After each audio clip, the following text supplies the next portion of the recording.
Howdy.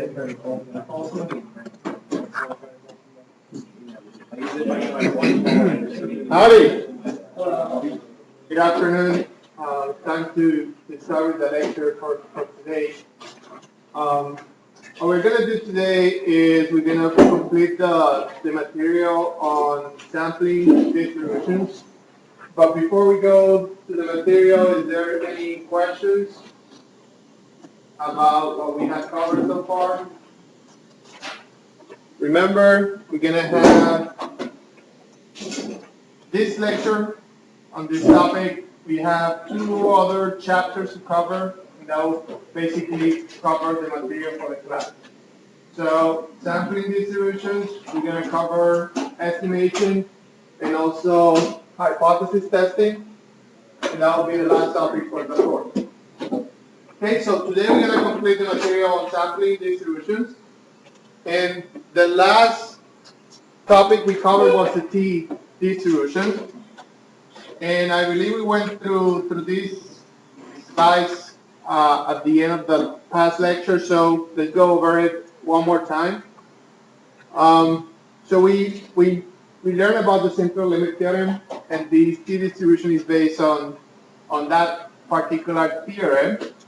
So its applications revolve around inference on a population mean or the difference between 2 populations. So we look at some examples in which you were putting as a random variable the difference between the samples, x bar 1 and x bar 2. However, it was assumed that the population standard deviation is known. So for the central limit theorem, we were assuming that we knew the standard deviation about the population. This assumption holds in situations when the engineer is familiar with the system, but if you're not familiar with the system, then you don't have any idea how the variability affects your system or your process. Okay? So in many experimental scenarios, the knowledge of the standard deviation is certainly no more reasonable of the knowing of the population mean. So for this sampling distribution, we are assuming that we don't know the population mean, and we don't know the standard deviation of the population. Okay? So, an estimate of the standard deviation must be supplied by the same sample information that produces the sample average. As a result, a natural statistic to be considered dealing with the inference of the mean is this T statistic. And as you can see, this T statistic has the sample mean and also the sample standard deviation within the formula. Okay, so we don't have the information about the standard deviation of the population anymore. We don't have sigma here. We have the standard deviation of the sample. Okay, so since S is the sample analog to sigma, if the sample size is large enough, say again our lower limit is 30 observations, the distribution of T does not differ considerably from the standard norm, which is very good. Okay, so we can use the standard normal or the T distribution as an approximation of the standard norm. Okay, so based on those facts, we can state the following theorem. So if we know that Z be a standard normal random variable and V be a chi-square random variable with this many degrees of freedom, if we know that those 2 random variables are independent, then the distribution of the variable T, where T is defined by Z and the random variable of the chi-square, is given by this density function. Okay? So this is known as the T distribution. So this is the density function for the T distribution. Okay? So you also know how to find the sample mean and the sample standard deviation, or the variance. So if we have x1, x2, and xn, and they are independent random variables that are all normal with mean mu and standard deviation sigma, then we can find the sample mean and the sample variance using the formulas. Then, again, this is assuming that these random variables are coming from the normal distribution. then this statistic, or the random variable based on this statistic t, has a t distribution with this density, with this many degrees of freedom. Okay, so what we're saying is we're gonna be able to estimate our sample mean, our sample variance, and we're gonna use this statistic t that follows a density function that we know, which is the t distribution, and we're gonna use that information to make some to establish a sampling distribution for the variance. Okay, so distribution of t is similar to the distribution of t, which is the standard normal distribution, which is symmetric about the mean, 0. However, the t distribution is more variable because you're using the estimation of two parameters, the sample mean and also the sample variance. Whereas the t values depend only on the sample mean. Okay, so it is customary to let t alpha represent the t value above which we find an area equal to the probability of. Okay, so that covers most of our discussion last time. So now I'm showing here how to compute the probabilities based on the t distribution. So you have the table, and we practice how to use the table to find those probabilities using these two examples. Today I'm going to show you two other examples or additional examples, and we're going to start with this one today. So now what I'm providing you in this example is an interval for the probability. So we have the probability of this interval, we know that is going to be equal to 0.045.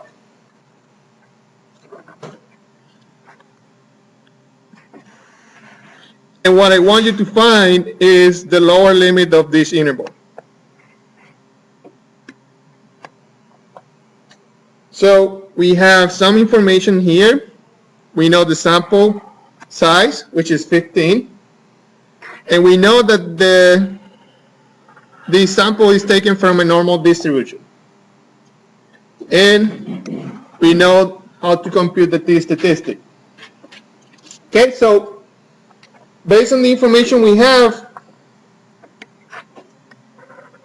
this t value. So we can find the value of alpha. So what will be alpha when you have t equals minus 1.761 and your degrees of freedom are n minus 1, which is 15 minus 1, which is 14.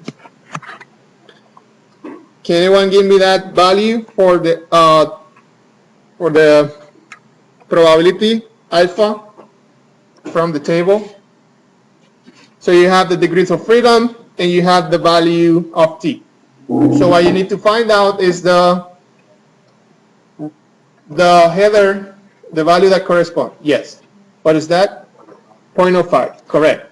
Okay, so alpha is 0.05. So t of alpha, which is t of 0.05, equals minus 1.6761. Okay, so we have that information, and actually this should be negative. And remember why, right? Because the value of the t is negative, so our t should be negative. So we have that information for the upper bound. Now we want to use that information to find out what will be the value of the lower bound. So you know that k will be also negative. And any reason for that? So you know your upper bound is negative and your lower bound is going to be to the left. So it will also be a negative value. So we know that k that corresponds to minus t alpha, because is to the left of t of minus t 0.05. Okay? Then we have the following. Remember from our second example, we were able to find the probability by looking at the differences of the alphas. So now what we have is the following. We know that 0.05 minus alpha will be equal to this probability, 0.045. And if we solve for this alpha value, we get that alpha equals 0.005. So the value of k that we are looking at is k of minus t 0.005 with 14 degrees of freedom. And if you find that value from the table, you'll get that t value is minus 2.977. So that's our lower bound. So the probability, or the bounds for this probability, are the following: minus 2.977 being less than t, being less than minus 1.761, and that equals 0.045. Okay, so again, this is more like to help you understand how the table and distribution works. So we are going backwards. We know the probability, and we want to find the bound that will give you that probability. Now we're going to transition to our more applied problem. So the next problem, here we have a chemical engineer that claims that the population mean yield of a certain batch process is 500 grams per millimeter of raw material. To check the claim, he samples 25 batches each month, and if the computed t-value falls between these two bounds, he is satisfied with his claim. Okay, so he wants to test those batches, and he wants to find out that the test that is going to be performing satisfies this condition. Okay, so what conclusion should he draw from a sample that has a mean of 518 grams per millimeter and a sample standard deviation of 40 grams? There's a very important assumption here. It is assuming that the distribution yields to be approximately normal. So again, the concept we are using here for the sampling distribution of the variance applies to the normal distribution. So we know that, or we are assuming that the population comes from the normal. So let's work with this problem. So the first thing we need to notice is that he's using these bounds as a test for his problem. So from the table I pass you for the t values, this is table A4 from your textbook, we can find that value 0.5 for 24 degrees of freedom. And do you know why we're using 24? Yes, so n-1, we have 25 batches, so we need to take 1 degree of freedom.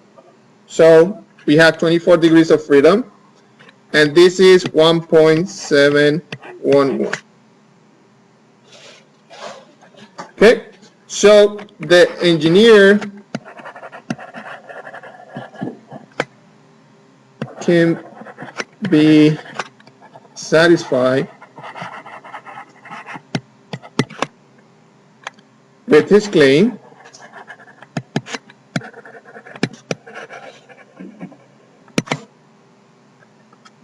if a sample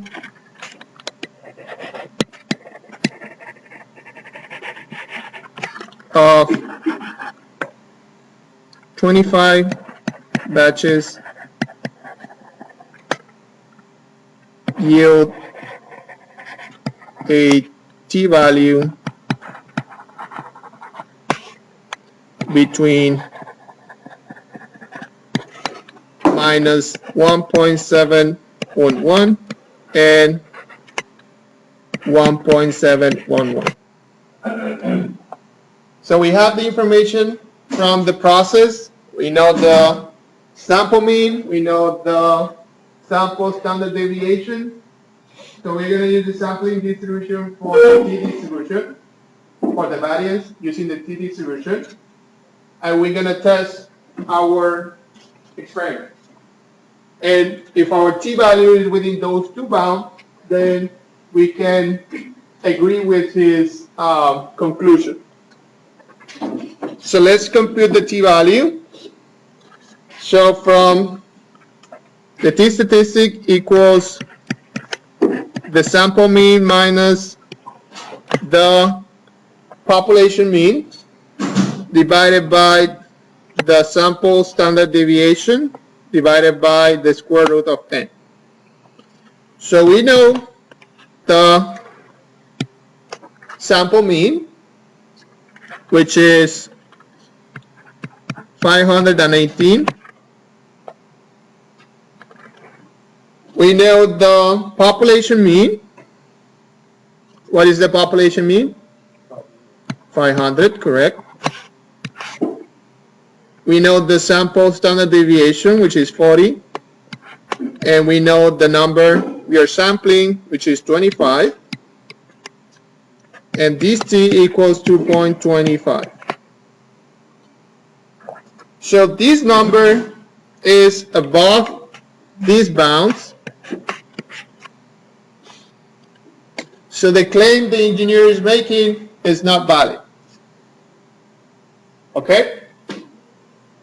So the variability that he's seeing is not valid. Or what he thinks about the variability of his process is not true. Looks like the process is more variable. We are not there yet. This is just a test that you can perform using the t distribution when you don't know the value of the sample variance or the sample mean.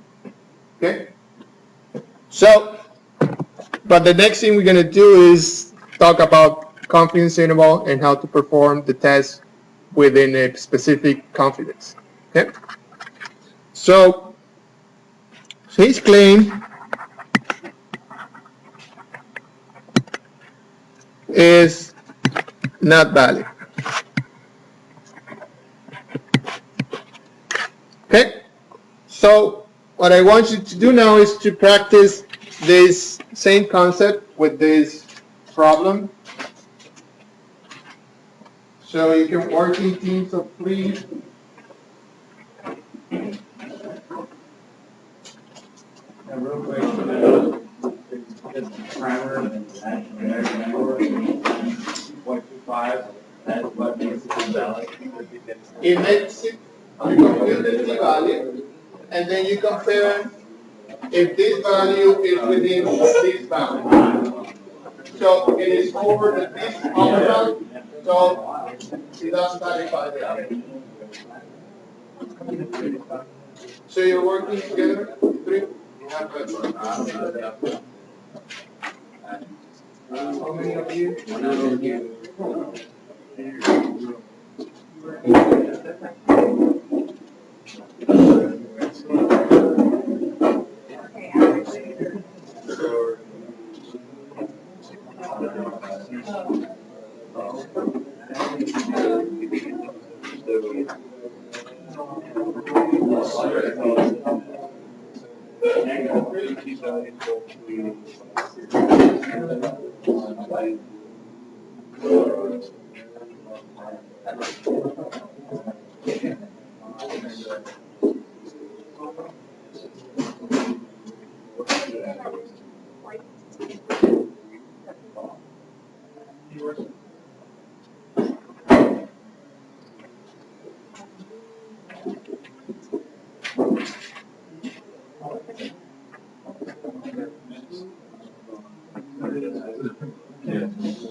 Okay, so you have 5 minutes.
Familiar with that experience?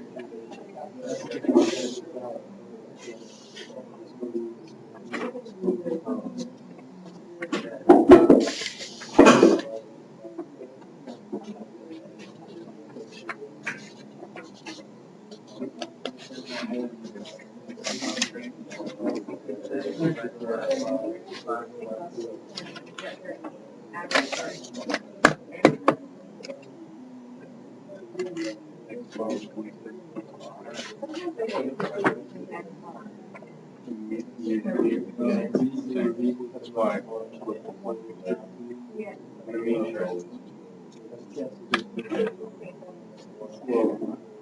it's yeah, happening for population.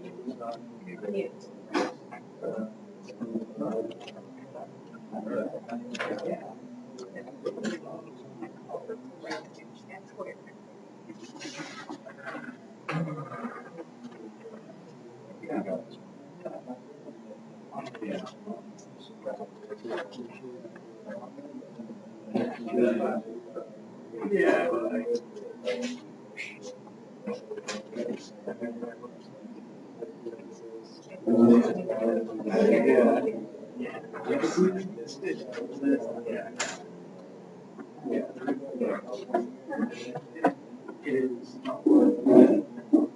One minute. Don't forget to put your name on the paper.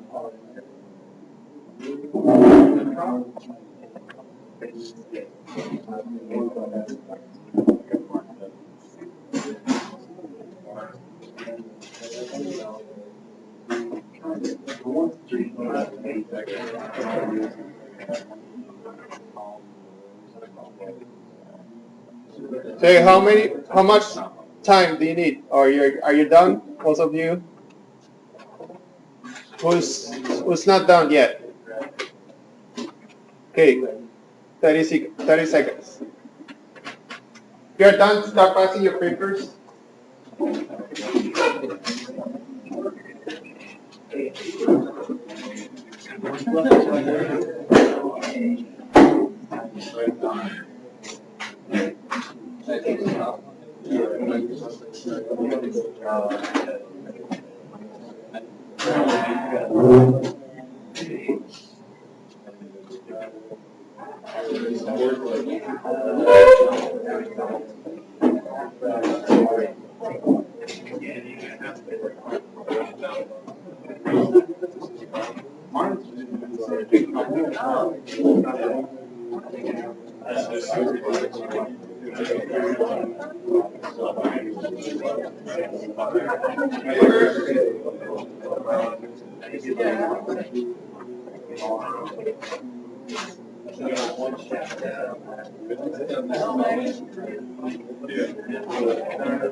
Okay, so, excuse me. Howdy. Let's discuss the problem.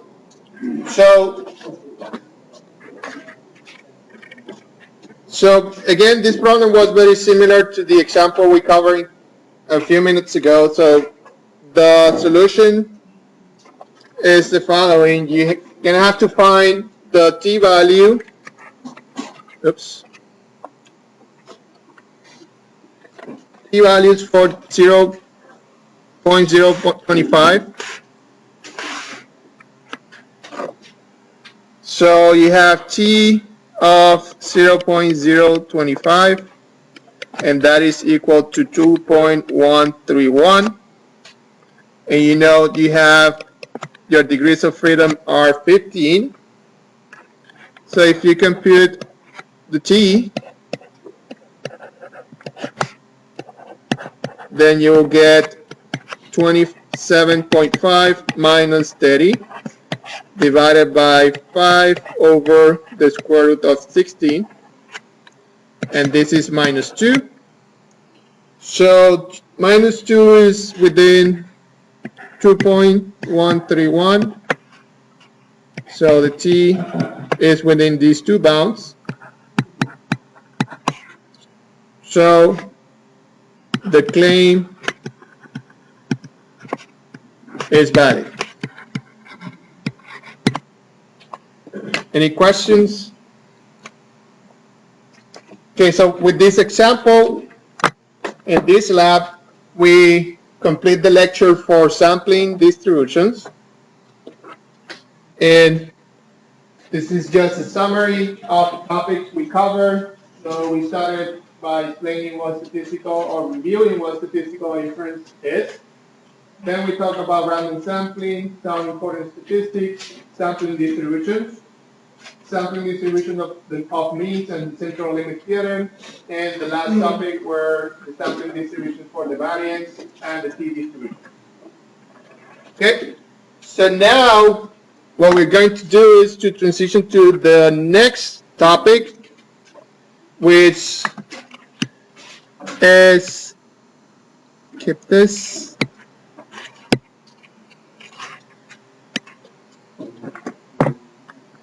One and two sample estimation problem. Okay, so now we're going to talk about estimation. And specifically, again, we're going to see statistical inference again, classical method of estimation, and single samples estimating the mean. From there, we're going to go to standard error of a point estimate. Then we're going to talk about prediction intervals, two sample estimating the difference between two means, single sample for estimating a proportion, And finally, two samples estimating the difference between two proportions. So, again, the roadmap for this class, we started covering the statistics, the measures of location and variability. Then we cover the important things about probability. We cover probability distributions, random variables. From there, we went to sampling distributions using the information from probability distribution, random variables, and measures of location. Now, using sampling distributions, we want to perform some estimations. Okay, so the learning objectives want you to be able to construct confidence interval on the mean of a normal distribution using the normal distribution or the t-distribution method. Also, I want you to be able to construct confidence intervals on the variance and the standard deviation of a normal distribution, construct confidence interval of population proportions, and use the general method for constructing an approximate confidence interval on a parameter. And the last thing you'll be able to do is construct a prediction interval. I'm going to explain what that is in this lecture. Okay, so going back to what statistical inference is, again, first thing we did in class was to study the risk involved of going from the population to a sample, so we use probability models for that. What we are doing in this part of the class is going from this part to this one, so we are doing some inductive reasoning using statistical inference. So statistical inference consists of those methods by which one makes inference of generalization about the population. So statistical inference may be divided in two major areas. The first one is estimation. The second one is hypothesis and hypothesis testing. The estimation part is going to be covered in this lecture and the next one. The last thing we're going to do in the class for the purpose of the course is talk about hypothesis testing. Okay, so that will be the last topic that we're going to cover in class, and that's going to come after Thanksgiving. Okay, so we treat these two areas separately. We're going to cover theory and application of estimation now, and in hypothesis testing, not the next lecture, but the next topic. Okay. So to distinguish clearly between the two areas, I'm going to present two examples. First one corresponds to estimation. So for example, a candidate for public office may wish to estimate the true proportion of voters favoring. Okay? So the fraction of voters in the sample favoring the candidate could be used as an estimate of the true proportion of the population. Okay? The knowledge of the sampling distribution of a proportion enables one to establish the degrees of accuracy of such an estimate. Okay? So, we're going to use the sampling distribution to establish a degree of accuracy for our estimation. We have the wrong slides, or? Okay. These ones were posted on the week, I think it was Sunday, and I posted some new slides yesterday. But this one are the ones that I posted on Sunday. Yeah. So, but if you can talk after the class if you need the notes, okay? So this corresponds to estimation. The second is hypothesis testing. So here is an example of the type of problem you can see in hypothesis testing. It's consider the case in which one is interested in finding out whether a brand A or floor wax is more stux resistant than brand B. He or she might hypothesize that brand A is better than brand B. And after proper testing, accept or reject this hypothesis. We do not attempt to estimate a parameter, but instead we try to arrive to the correct decision about the pre-stated hypothesis. Okay, so we have two Going back, two areas for estimation or for statistical inference. The first one is estimation, the second one is hypothesis testing. One example for estimation and the other example for testing, and you can see what the difference is. Estimation, you're trying to find confidence on that parameter that you're trying to estimate. Hypothesis testing is you're trying to find out, based on your hypothesis, if you're making the right decision. Okay? So, what are the two areas for statistical inference? So the first area is estimation. The second one is hypothesis test. Okay? So let's continue. So now let's talk about the classical method of estimation. So a point estimate of some population parameter theta is a single value of a statistic. Okay, so now you need to be careful because we're going to be using different notation to talk about different things.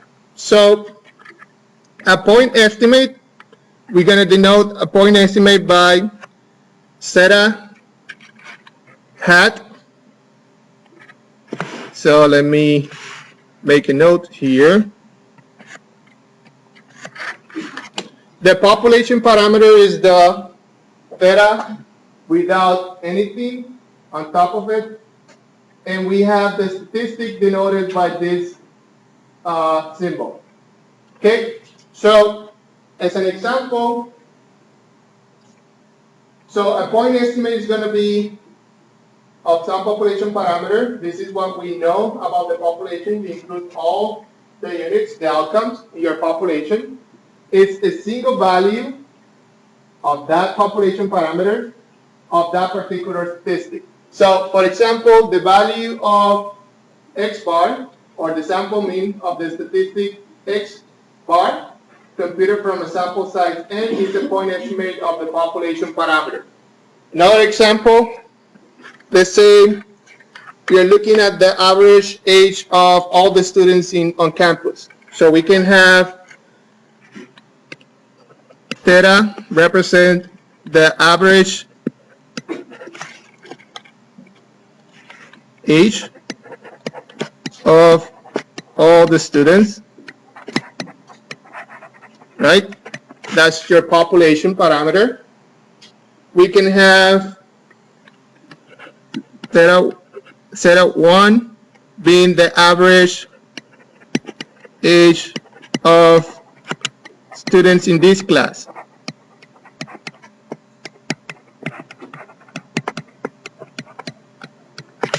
So that's a sample from the total population from the university. And you can have another theta hat 2. Let's say this is from another course, average age of students in Art 101. Okay, so that's another sample from the students in the university. Okay, so that's theta hat 2. The statistic is going to be the average of those two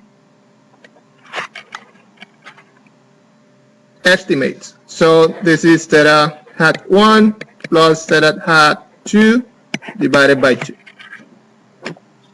So that statistic is actually based on the point estimate from your sample. Okay? So you have the population parameter, which is the right one, the one that is based on all the outcomes. Then you have the ones that are based on the samples, and you have the one that is based on the point estimate. Okay? So similarly, you can have an estimate for the proportion, or the true proportion of your population. So an estimator is not expected to estimate the population parameter without error. We do not expect X bar to estimate the true mean of the population exactly, but we certainly hope that it's not far off. Okay? Now, why is that important? Let's look at this example. Consider, for instance, that a sample consisting of kids with age 2, 5, and 11 from a population whose mean is 4, but is supposedly unknown. So we like to estimate this population parameter, which is 4, but we don't know. And we can use several ways to estimate this parameter. You can use the mean. So if you use the mean using these outcomes, you will get that the sample average will be 6. Okay? Now, you can also estimate this parameter mu using the median. You remember how to compute the median based on the number of outcomes you have. So in this case, we have 3. So the median will be 5. Okay? So there's two different ways or two different methods that you can use to estimate the population needs.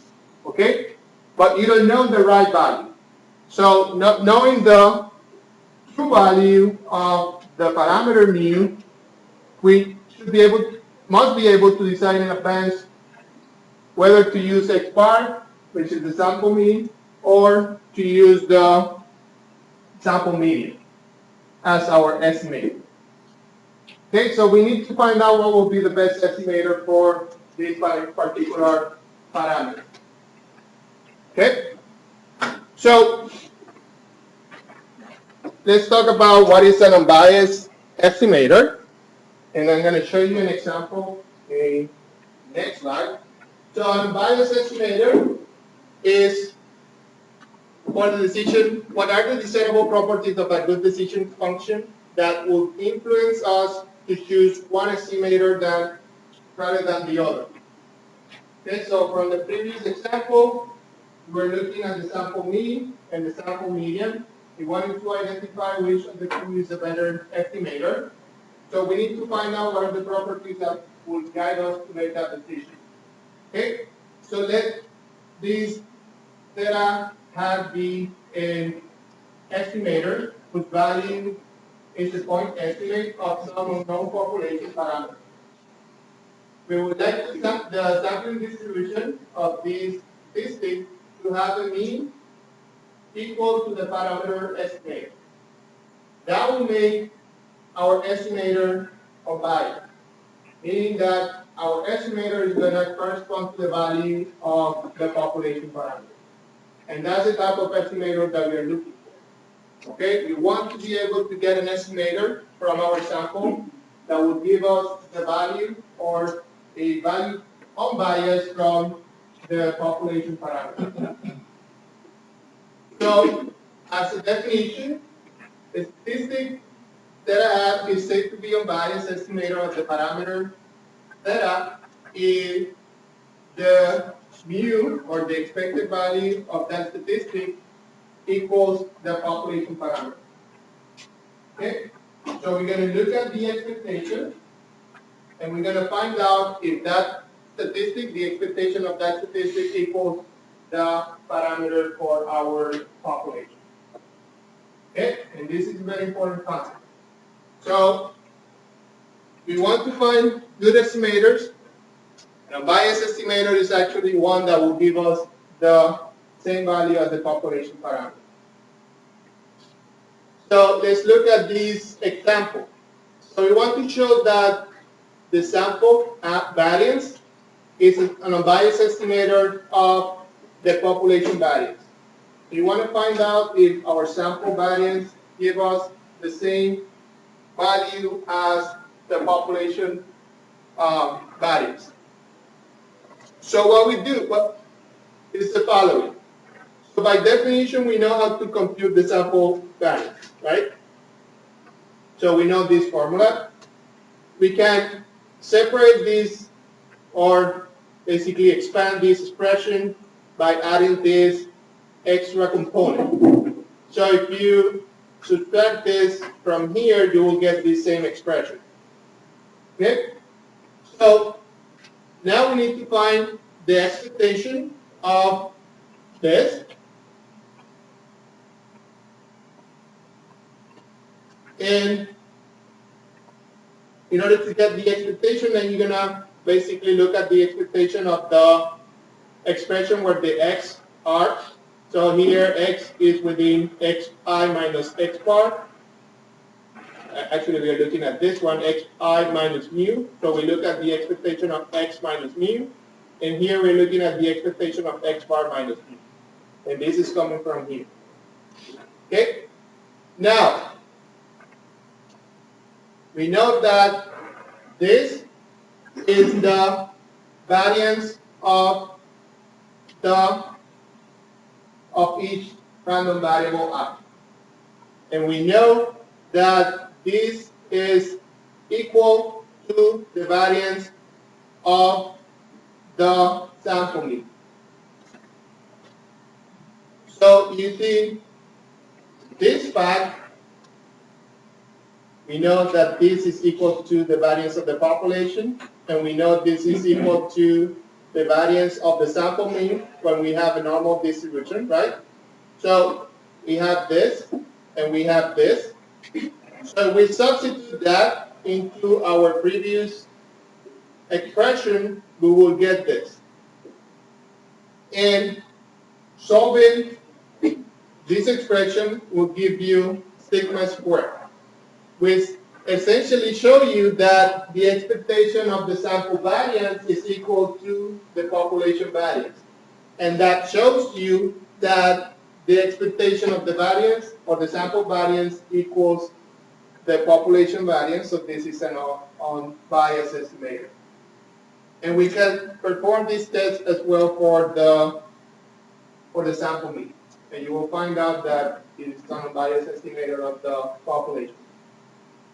Okay, so this is just to give you an idea of how you can find out if the estimator you have, or how you can test that your estimator is an unbiased estimator or not. You're looking at the expectation of the expression, and you find out, you solve, and you find out if your expression for the expectation of that parameter equals the population parameter. So this is the case for the sample variance. So now let's continue our discussion. So for the variance of a point estimator, so if we have two statistics and they are two unbiased estimators of the same population parameter, this theta, which is coming from the population, we want to choose the estimator whose sampling distribution has the smaller variance. Okay, so if we have two unbiased estimator, how you make a decision on which one is the better, you need to look at the variance. The one that has the smaller variance is the most efficient estimator. Okay, and that by definition 9.2, that's what this says. Okay, so the smallest variance is going to be the best estimator. Okay, so here I'm showing the variance of a point estimator for three cases. So we have three statistics, and we have first statistic, second statistic, third statistic, right? So you can see only two of them are unbiased, and you can see that from the graph because this is the real or the population parameter or the true population parameter, and for this case in blue, you'll see that the graph is centered for that population parameter, which means that your estimator is the same. And that's the case as well for this case, for the second statistic. But that's not the case for this one, because this curve is centered here, not with the population parameter. Okay, so it is clear that only statistic 1 and 2 are unbiased, and the distributions are centered at the population parameter. So again, for this case, it is not centered with theta, so that means this is unbiased. Okay, so we have two cases, or two estimators that are centered on the population parameter. Now we want to find out which one is yes. Oh yeah, sorry, it should be biased. Thank you. So this one is biased. The other two are unbiased. So having two estimators that are unbiased, so let's try to visualize this curve. So statistic 2 is this one, and statistic 1 is the one in blue. Which one will be the best, or the best? The blue or the black one? Blue. And why is that? Has the smaller values. Correct. So estimator 1 has a smaller values than the second one, and therefore is more efficient. Okay? Questions? Okay. So now let's talk about interval estimation. So an unbiased estimator is unlikely to estimate the population parameter exactly. Okay, because you're going to have some variance. So sometimes it is preferable to determine an interval within which we would expect to find the value of the parameter. We want to determine this is the interval, and we are this confident, this percent confident that the parameter will be within that interval. Such an interval is called an interval estimate. Okay? So an interval estimate of a population parameter, theta, is an interval of the form that has lower bound and upper bound. You're going to have two estimators, one for the lower bound and one for the upper bound. And those estimators are going to delimit your confidence for this population parameter. Okay? So the value of the statistic for a particular sample and the sampling distribution are dependent. These two upper bound, lower bounds will depend on the value of the statistic and also on the sampling distribution. And you'll see why. Okay, so for example, let's say we look at the students taking the SAT, and a random sample of the SAT verbal score for students in the entering freshman class may be produced an interval from 530 to 550. Within which we expect to find the true average of the SAT verbal score for the freshman class. The values of the endpoints, 530 and 550, will depend on the computed sample mean and the sampling distribution of the sample mean. Okay? Those two will affect the width of the interval and the confidence of the interval. So different samples will yield different values of the statistic and different values for the lower bounds and upper bounds. From the sampling distribution of the statistic, we shall be able to determine the lower bound and the upper bound such that that interval, or the probability that the estimator is within that interval, is equal to this, 1 minus alpha, which is our confidence. So we will determine the probability of having this population parameter with this bound with a specific probability. And this probability can go from 0 to 1. Okay, so the interpretation of the interval. So we have a probability of 1 minus alpha of selecting a random sample that will produce an interval containing the population parameter. Okay, so the interval, this interval is called the 100 times 1 minus alpha % confidence interval. The fraction 1 minus alpha is called the confidence coefficient, or the degree of confidence of the interval. The endpoints, the lower bound and the upper bound, are called the lower and upper confidence limits. And when alpha equals 0.05, we have a 95% confidence interval. The wider the confidence interval, the more confident we can be that the interval contains the unknown parameter.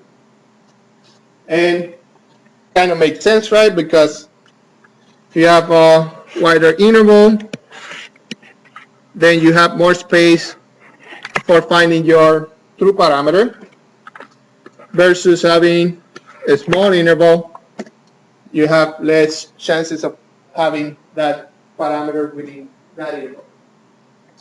Okay? So ideally we prefer a short interval with a high degree of confidence. So that will be the ideal case. A short interval, I will tell you true parameter is within these two bounds, which are not very far, and we are 99% confident that that is true. Okay, so that will be the ideal case. Okay, so single sample estimating the mean. So let's start with the first case. So we're going to basically study the confidence interval for the mean or the sample mean. Okay, so consider the interval estimate for the population mean. We can establish a confidence interval for mu, which is the population mean, by considering the sampling distribution of x bar or the sample mean. Do we know anything about that sampling distribution of x bar? Use any theorem to correct. So according to the central limit theorem, the sampling distribution of x bar is approximately normal distributed with mu x equals mu, and the standard deviation of the sample mean equals sigma over the square root of n. Okay? So now you see why these sampling distributions are important, because we're going to estimate our parameters and we're going to provide some limits in terms of the confidence for our estimator. Okay? So we can see from the figure, so here is the normal distribution, standard normal with mean 0 and minus z and z on each side, that the probability of having z within these two bounds has to be equal to 1 minus alpha, which is this area. Okay, so we have alpha half and alpha half, so 1 minus alpha will be this area, that probability. So we know that the statistic z or equals this. So we can substitute this in this expression. So we can take this z value and put it here, and we get this big expression. So if we multiply each term by the inequality, by this term, and then subtract h bar from each term, we obtain this expression. And here we have mu, which is the population parameter in the middle, and we have two bounds for that population parameter. So this is the confidence interval for the mean. So we have x, the sample mean minus this, that will give you the lower bound, and the sample mean plus this expression will give you the upper bound. Okay, so this is our first confidence interval, and this is how it is developed. And this is based on the central limit theorem and the sampling distribution of the mean. Okay? So, again, this is the same expression.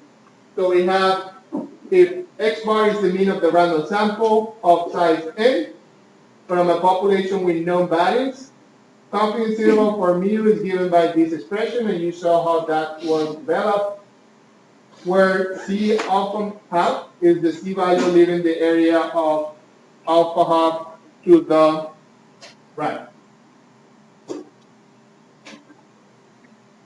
Okay, so clearly the values of the random variables of the lower bound and upper bound are the confidence limits.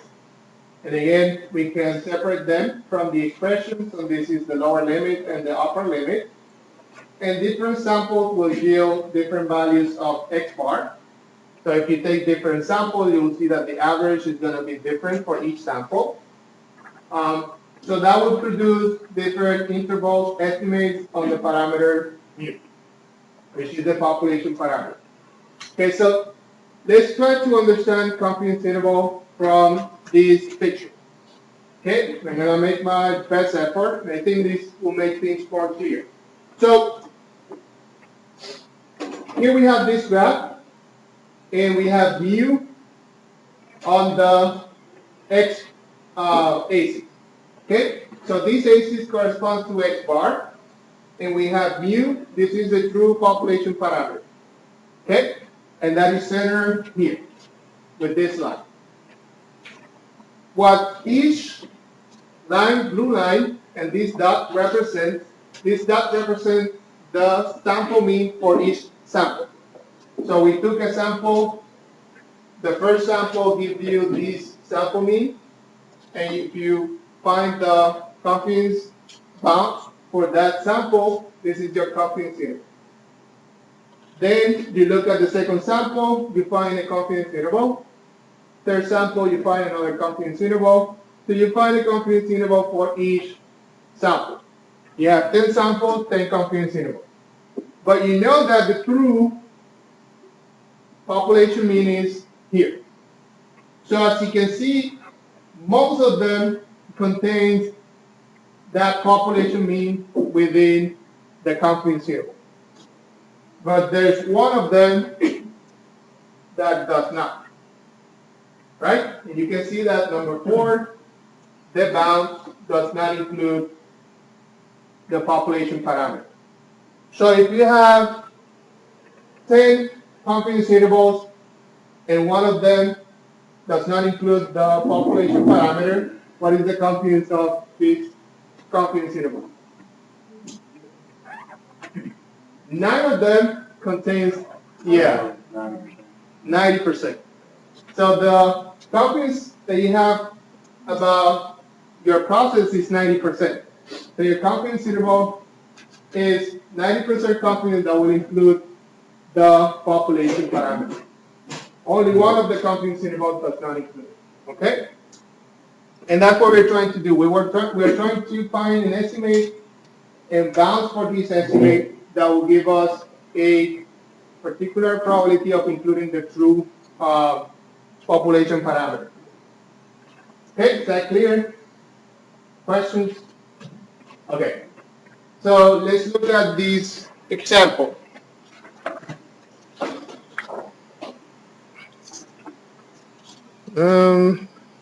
So here we have the average zinc concentration recovered from a sample of measurements taken in 36 different locations in a river is found to be 2.6 grams per millimeter. And I want you to find the 95% and 99% confidence intervals for the mean zinc concentration in the river. And assume that the population standard deviation is 0.3 grams.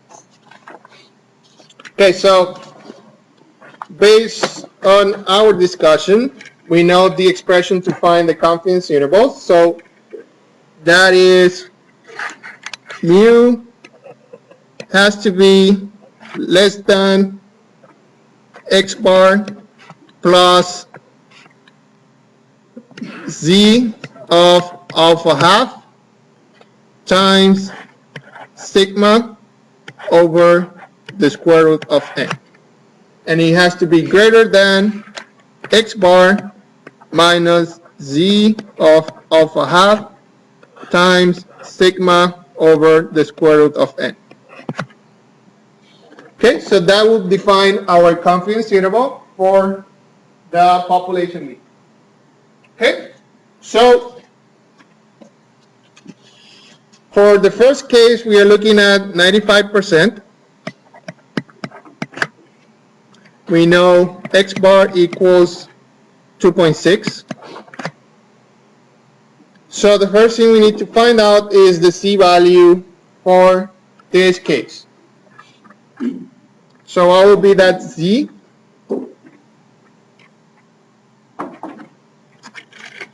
So we are looking at 1 minus alpha and that has to be equal to 95%, or 0.95. So alpha is 0.05, and we need z of 0.05 divided by 2, so it's z of 0.025. And if you look at the standard normal table, that is 1.96. Okay, so the confidence interval equals 2.6 minus 1.96 times 0.3 divided by the square root of 36, less than mu, less than 2.6 plus 1.96 times 0.3, sorry, divided by the square root of 36. And then your interval will be 2.5, oops, 2.5 less than mu, less than 2.7. Okay, so this is your confidence interval for 95%. Based on our discussion, if you look at the confidence interval for 99%, is this interval wider than this one or not? Shorter or wider? So we know that if the larger the confidence, the wider the interval, because we want to have more probabilities or chances of including that true parameter. So the 99% confidence interval should be wider.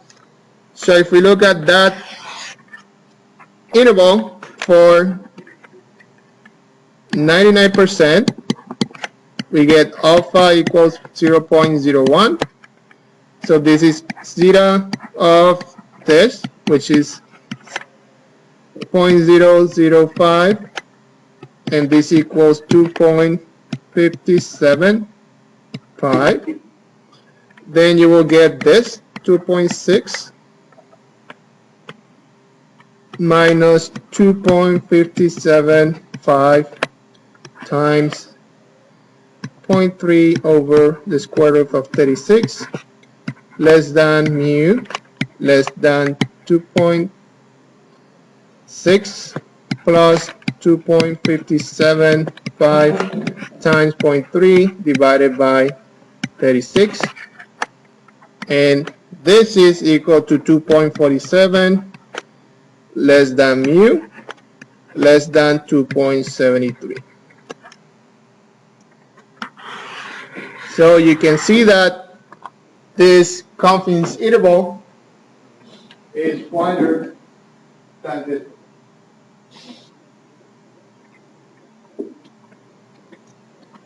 And you know the reason why? Because the larger the confidence, then the wider it will be. So you can have more probability of including that population parameter in your confidence interval. So for example, let's say this is 90%. If you increase that to 95%, for instance, this interval will be wider, so it will include the mean. Okay? Okay. Can I move to the next slide?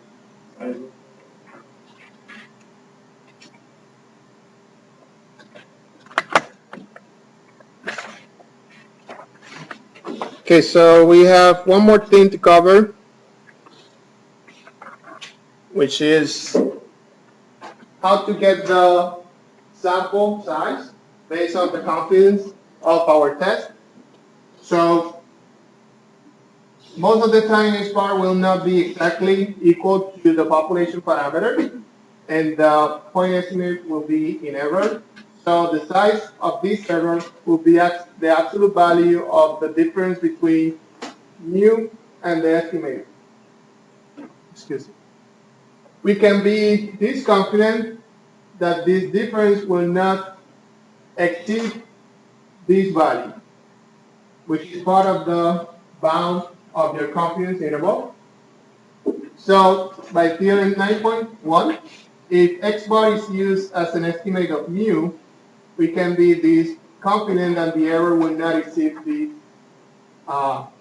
amount.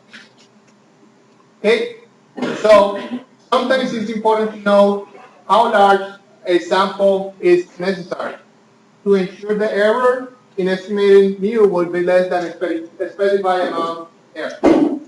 Okay, so we can use this theorem. So if x bar is used as an estimate of mu, we can be this confident that the error will not exceed a specified amount e when the sample size equals this amount. So here we are using the error and we are solving for n. Okay, so when solving for the sample size, we round all fractional values up and we can be sure that our degree of confidence will never fall below that specified. So to show you this with an example, let's look at the same problem. So the average zinc concentration recovered from a sample is again 2.6, I'm sorry. So assume the population standard deviation is 0.3 per millimeter.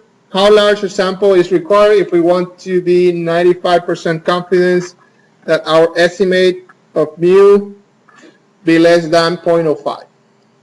So what you do, we have a expression for n. So we know that n will be equal to z of alpha divided by 2 times the standard deviation of the population divided by the error squared.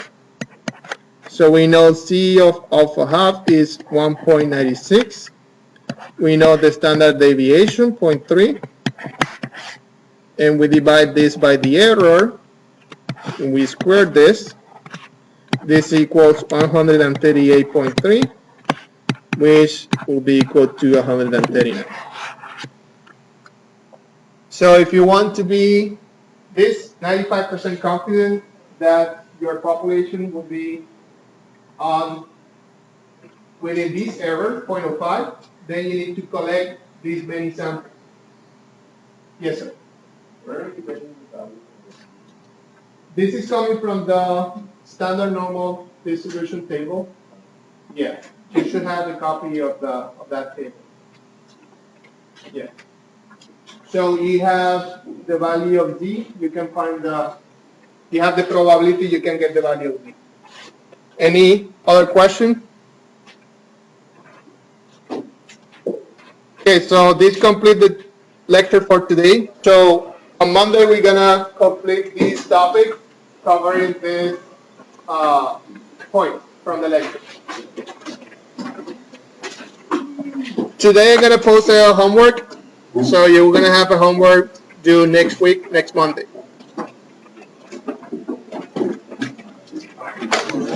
Yes, sir. Just 1 second.